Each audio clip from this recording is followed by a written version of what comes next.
Estamos de vuelta en a las 8:45 este día miércoles. Queremos hablar ahora, queremos tomarle el pulso. ¿Cómo marcha ese proceso de diálogo para producir la reforma constitucional al Sistema Nacional de Justicia? Nos acompañan hoy la secretaria general del Ministerio Público, ella es Mayra Vélez. Está con nosotros también Estuardo Castellanos, quien es magistrado de la Corte de Apelaciones.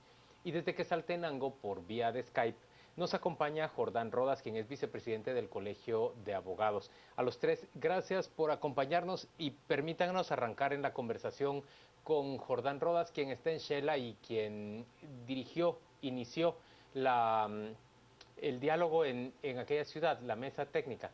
Jordán, en términos concretos, ¿qué se logró en esa mesa técnica? ¿Qué se le propuso de parte de los abogados y operadores de justicia quetzaltecos a las autoridades para realizar la reforma constitucional? Buenas noches a todos. La verdad que despertó mucho interés en la región, porque Quetzaltenango es la cabeza de la región de Quetzaltenango, Totonicapán, Quiché, Suchitepeques y Retauleu, que fueron convocados acá para entrar a dialogar sobre las reformas constitucionales. Y recordémonos que acá se sientan la mayor cantidad de pueblos indígenas, lo que hay que tomar muy en cuenta porque lamentablemente el derecho occidental le ha dado la espalda a la población indígena y es tiempo que estas reformas también lo tomen en cuenta. Ahora, concretamente, ¿cuáles son los comentarios que hacen a la propuesta que ha presentado la CICIG, el Ministerio Público y el organismo judicial? Bueno, yo pienso que tenemos que reconocer que aquí la fuerza viene de la mesa técnica, la autoridad moral viene de la fiscal general Telma Aldana, junto con el comisionado y el procurador, con el acompañamiento de la comunidad internacional. Los tres organismos por sí tenemos que reconocer que hoy más que nunca el organismo judicial, la Corte Suprema de Justicia, no pasa por su mejor momento. El Congreso de la República igual, y el organismo ejecutivo no termina de arrancar. Pero la población y muchos creemos que esta reforma es importante por quienes están en la mesa técnica y vale la pena apostar. Esta constitución, recordémonos que data antes del conflicto armado y es necesaria la reforma y especialmente del sector justicia. No podemos esperar resultados distintos con las estructuras ya colapsadas que hoy por hoy saltan a la vista. Pero sí existe entonces la sensación de necesidad y de urgencia en Quetzaltenango. Sí, imaginémonos que dos magistrados de la Corte Suprema de Justicia, uno que ya dimitió y el otro que pidió permiso, pero está haciendo proceso, víctima de un proceso judicial, no víctima, mejor dicho, sino sujeto a un proceso judicial, pues algo denota que los mecanismos de elección no están siendo los más idóneos para tener jueces independientes, apartados de cualquier vinculación política y de sectores fácticos, y necesitamos jueces que no tengan que pagar favores posteriormente. Y eso Licenciada a todo Vélez, nivel. licenciada Vélez, esa marcha de las mesas técnicas, la discusión que se ha dado ya en diferentes regiones del país, entiendo que este viernes van rumbo a Petén. Eh, en concreto, ¿se están planteando propuestas nuevas? ¿Se está modificando la propuesta mártir que han presentado CICIG, Ministerio Público y los tres organismos del Estado? En la comunidad en donde hemos estado, que han sido en este momento 4, han hecho valiosos aportes. Específicamente hay una tendencia que no quieren que el Congreso esté involucrado en estos procesos de elección. Esa es una característica de las regiones en donde hemos estado, que es Occidente y Nororiente. ¿Quieren separar lo político? ¿Quieren separar al Congreso de la República de la nominación y elección de magistrados? De corte, de magistrados de Corte de Constitucionalidad y fiscal general. Ahora, ¿y cuál es la actitud, el juicio, la evaluación que se hace en las comisiones de postulación? ¿Ha salido ese tema de discusión en los lugares en los que usted ha participado? Sí, precisamente por los mismos acontecimientos que se han dado últimamente, la población está como muy receptiva al proceso que ahora se está proponiendo, que sea desde la Corte Suprema de Justicia en la Junta de Disciplina. Está muy receptiva a ese tema y nosotros creemos que es importante también, aparte de lo que han dicho, es esa participación y el que se han sentido incluidos en todo este proceso.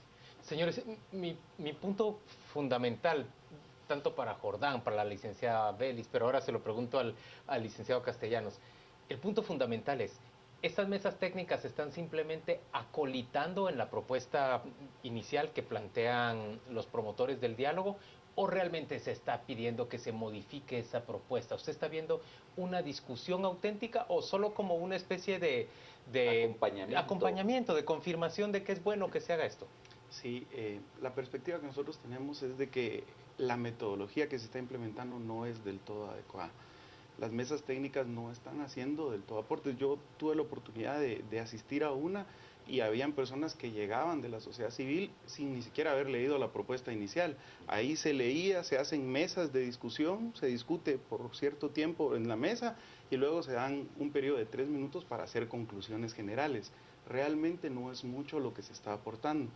El otro tema es de que a través de la página de internet permiten hacer aportes y yo en lo personal he enviado algunos, pero no se tiene ninguna retroalimentación de cómo marcha ni su siquiera aporte. de si lo recibieron o... Plantéenos uno, díganos qué modificaría usted de Por esa ejemplo, propuesta inicial. el tema de la introducción del derecho indígena me parece la reforma realmente más drástica que presenta este proyecto. ¿Drástica positiva o drástica negativa? Positiva, pero no se hace de forma técnica. No establece los parámetros para su implementación, no establece la metodología que se va a hacer.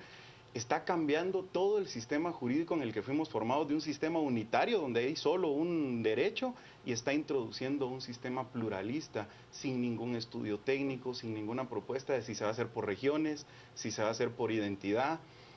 Si, por ejemplo, las autoridades indígenas van a poder juzgar, porque eso es lo que se está planteando también a personas que no estén identificadas como indígenas, pero que estén pasando en ese momento por ese territorio, genera un montón de cuestionamientos sobre cómo se va a implementar, porque la reforma solamente reconoce la jurisdicción de las autoridades indígenas. Entonces nosotros consideramos que esa propuesta, que es la más importante, amerita una discusión a fondo y de más tiempo. Y el procedimiento, la metodología que se está implementando, básicamente da un mes de una gira donde van a recoger opiniones que la gente realmente la hace en el momento y que no sabemos si van a ser tomadas en cuenta o no van a ser tomadas. En el caso de los magistrados en concreto, hay una parte que nos preocupa muchísimo. La propuesta, tal y como está planteada, no define qué va a pasar con los actuales jueces y los actuales magistrados. Es decir, si sus periodos llegan a conclusión, si concluyen o si se va a hacer una evaluación y van a tomar un nuevo periodo que se está planteando de 12 años o si lo sacan por completo. Y ese tema lo hemos planteado sin recibir ninguna retroalimentación al respecto. A ver, Jordán, tal vez tú nos puedes ayudar con esto a aclarar un poquito. La licenciada Vélez nos dice que no quieren ya al Congreso adentro del proceso de elección de jueces ni de propuestas para integrar la terna del Ministerio Público. Es decir, ¿cuál es la sensación en Quetzaltenango? Rechazo total al Congreso de la República, hay una pérdida de credibilidad que entonces se cuestiona mucho en qué manos va a estar la elección de los próximos jueces y magistrados a todo nivel. Por eso coincido con la licenciada Vélez en que ese es un clamor que se escucha mucho en el interior del país. Y lo otro es que no tenemos que ver nuestras zonas de confort. Es cierto, podemos tener nuestros intereses personales o gremiales legítimos, pero tiene que prevalecer el bien común. Tenemos que romper el esquema y salir de ahí para cambiar totalmente el sistema de justicia. Yo respeto, pero no comparto la preocupación de los magistrados porque ellos están viendo lógicamente su trabajo y es importante, pero tenemos que ver la justicia en general. Jordán, pero sí habrás de compartir o no la inquietud respecto a de qué manera va a reglamentarse ese reconocimiento por parte de la estructura jurídica guatemalteca del derecho indígena. Seguramente sí, está contemplado en que media vez no violen los derechos humanos y los convenios ratificados en ese sentido, se tiene que reconocer y promover el derecho y quita el monopolio de la administración de justicia al organismo judicial, porque si no sería contradictorio.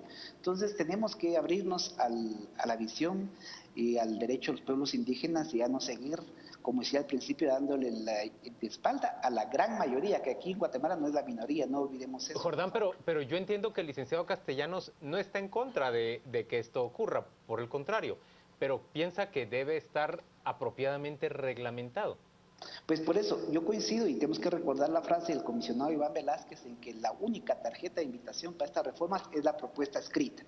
Si no, vamos a estar en discursos y no estamos para eso. Es decir, si no nos gusta tal artículo del documento Mártir, tenemos que ser capaces y creativos de proponer la reforma en qué sentido tendría que ir, pero tenemos que dotar de independencia a todos los administradores de justicia.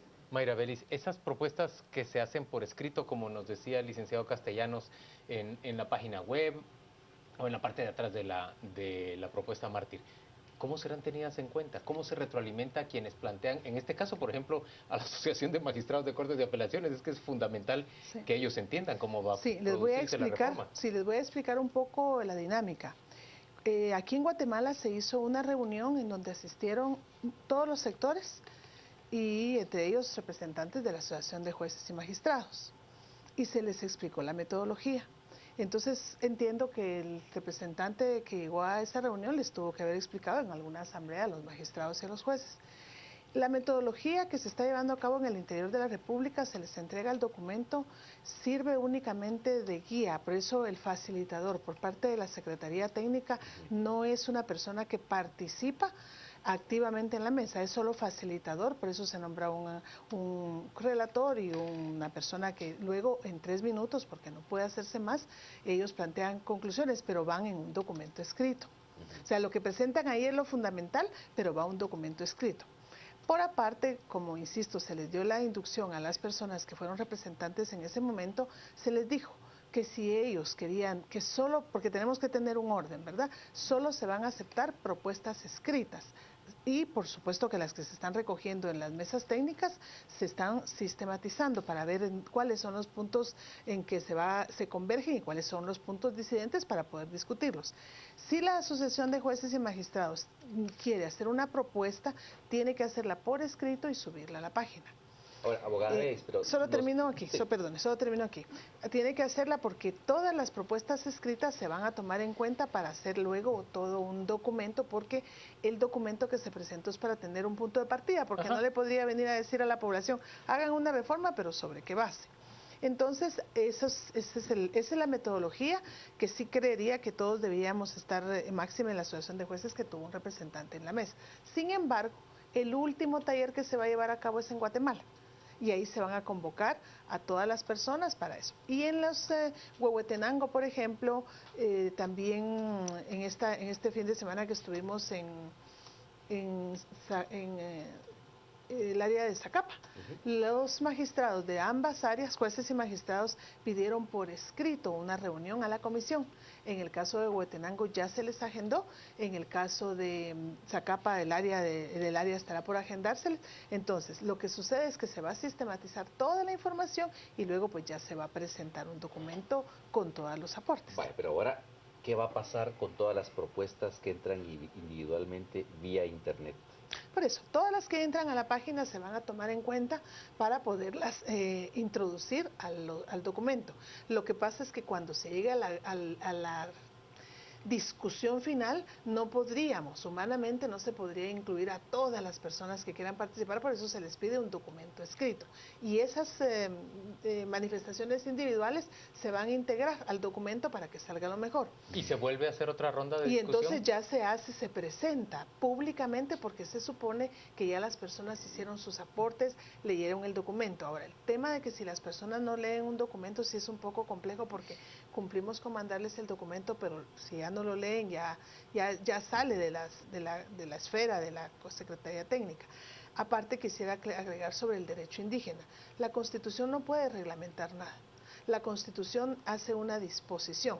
Dentro de todas las reformas al sector justicia está la reforma a la ley del organismo judicial, que ya es tiempo que se reforme. Entonces, y en esa ley del organismo judicial ahí debe se contemplaría de qué manera, en qué instancias, en qué momento. La ley del organismo judicial es el documento que nos va a servir a nosotros para que estas reformas que hacen una modificación sustantiva, por supuesto, porque aparte que nosotros tenemos que actualizarnos, ¿verdad? Jueces, magistrados, abogados, personas que estamos en el derecho, el pluralismo jurídico hace muchos años que está en el mundo jurídico y Guatemala aún no lo tiene, aún teniendo la mayoría de población indígena. Pero no es la Constitución la que lo debe reglamentar. La Constitución hace una disposición general y hacerá la ley de organismo. Pero encontrará usted razonable que los magistrados de Corte de Apelaciones planteen que esa reglamentación, si bien no entra dentro de la reforma constitucional, se conozca una vez que la disposición constitucional va a ser modificada. Sí,